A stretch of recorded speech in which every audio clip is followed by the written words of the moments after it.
फसल की एमएसपी को सरकार बढ़ाती नहीं है और लागत बढ़ा रही है। एकदम से एक के दिन में संकट आ गया। चुनाव के समय संकट कौन आ रहा था? एक के दिन संकट आ गया तो एक के दिन में ठीक भी हो जाना चाहिए। कभी मतलब ये मेरे ख्याल से जनता को टेस्ट किया जा रहा है कि जनता कितनी देर में आवाज उठाएगी। जब तक आवाज नहीं उठाएगी तेल के दाम बढ़ाते रहेंगे। ये अभी तो ये शुरुआत है, आप देखना आगे आगे ये और बढ़ाएंगे। और ये पहले कहते रहे कि रेट नहीं बढ़ेंगे क्योंकि चुनाव चल रहा था। ये जो तमाशा करा रखा है, 2 गाड़ियां कर दी प्रधानमंत्री ने, घटा दी, 4 घटा दी, इन चीजों से कुछ नहीं होना। तेल की कीमतों को बढ़ाया है, हम उसके खिलाफ प्रदर्शन करने के लिए आज यहाँ आए थे। और हमारी मांग ये है कि कीमतों की जो बढ़ाई है उनको वापस लिया जाए। और जो राज्य सरकार है हमारी, उससे मांग है कि तेल को लेकर कीमत ठीक करने के लिए आप जो टैक्स और कर हैं उनको कंट्रोल करके कीमत ठीक करें। साथ ही साथ में जो ट्रांसपोर्ट के लिए तेल का प्रावधान ऐसा होना चाहिए कि उसकी कीमत कंट्रोल्ड हो, वरना एकदम से महंगाई बहुत ज़्यादा बढ़ जाएगी। और किसानों के लिए जो उनके काम के लिए जो तेल का इस्तेमाल होता है वो भी एक और सब्सिडाइज रेट पे होना चाहिए, क्योंकि फसल की एमएसपी को सरकार बढ़ाती नहीं है और लागत बढ़ा रही है। प्रधानमंत्री हैं, वो कहते हैं कि वैश्विक संकट है और इसका होगा, हर किसी को सहयोग देना होगा, कम से कम प्रयोग करने होंगे। तो एकदम से एक के दिन में संकट आ गया। चुनाव के समय संकट कौन आ रहा था? एक के दिन संकट आ गया तो एक के दिन में ठीक भी हो जाना चाहिए। कभी तो क्या लगता है समाधान होगा इसका? कुछ आम जनता पर कितना प्रभाव पड़ेगा? आम जनता पे प्रभाव पड़ने लग रहा है। आज भी 1 रुपये बढ़ा दिया। मतलब ये मेरे ख्याल से जनता को टेस्ट किया जा रहा है कि जनता कितनी देर में आवाज उठाएगी। जब तक आवाज नहीं उठाएगी तेल के दाम बढ़ाते रहेंगे तो जनता पे तो असर पड़ेगा। जनता बोल नहीं रही, कहीं ना कहीं अपने घरों में नहीं, आप जाके पूछो, जनता बोलेगी। अगर आप पूछोगे नहीं जनता बोलेगी। जनता अपने घरों में बोल रही है, चौपालों पे बोल रही है, जो शाम को बैठते हैं, सुबह सैर पे जाते हैं वहाँ बोल रही है, शाम को बात करते हैं वहाँ बोल रहे हैं।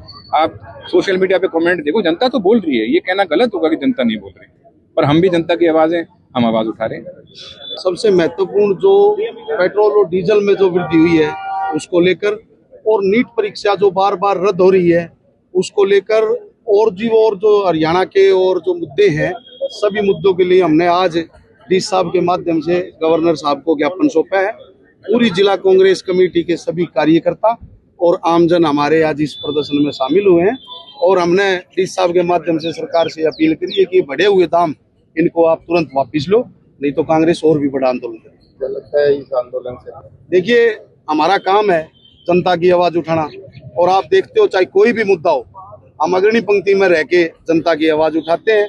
लेकिन मुझे नहीं लगता ये बेशरम सरकार, क्योंकि इन्होंने तो ये फैसला ले लिया कि जनता की रग रग का खून चूसने का काम मोदी सरकार कर रही है। तो ये पहले 3 रुपए बढ़ाए, आज फिर 1 रुपया बढ़ा दिया। और राहुल गांधी जी ने पहले भी बताया कि अभी तो ये शुरुआत है, आप देखना आगे आगे ये और बढ़ाएंगे। और ये पहले कहते रहे कि रेट नहीं बढ़ेंगे क्योंकि चुनाव चल रहा था। जैसे ही चुनाव खत्म हुआ इन्होंने तुरंत रेट बढ़ाने शुरू कर दिए।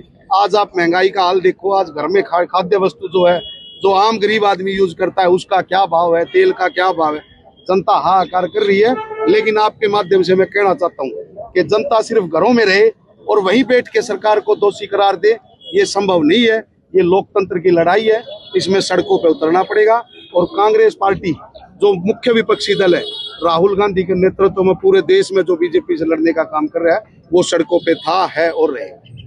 प्रदर्शन की नौबत आ रही कांग्रेस कर रही है, जैसे कि हमारे शहरी प्रधान भाई प्रदीप गुलिया जी ने बताया, और बहुत ही आदरणीय हमारे ग्रामीण के प्रधान मनोज चौधरी जी ने बताया, और सारे कार्यकर्ताओं ने जो आज हम इकट्ठे होकर जो ज्ञापन दिया है, जो आज देश के अंदर है, मैं ये समझता हूँ इमरजेंसी जैसी हालत है। हर रोज इस देश को खोखला किया जा रहा है बीजेपी के द्वारा। मेरा तो ये मानना है देश में ऐसी हालत आज तक आजादी के बाद में कभी नहीं हुई। ये जो तमाशा करा रखा है, 2 गाड़ियां कर दी प्रधानमंत्री ने, घटा दी, 4 घटा दी, इन चीजों से कुछ नहीं होने वाला। ये जो महंगाई जो है बढ़ी है, उसको हटाने के लिए, उससे मतलब ये दिखाने के लिए कि सुर्खियों में ना आए। तो मेरा तो ये पत्रकार भाइयों से मानना है, आज जो किसान की हालत देखो, आज व्यापारी की हालत देखो, पीने के लिए शहरों में पानी नहीं। हर रोज हमारे कांग्रेस के नेता ज्ञापन दे रहे हैं, किसान की फसल के भाव नहीं मिलते। तो हमारा ये मानना है सरकार को जितना भी जल्दी छुट्टी की जाए उतनी जल्दी अच्छा है।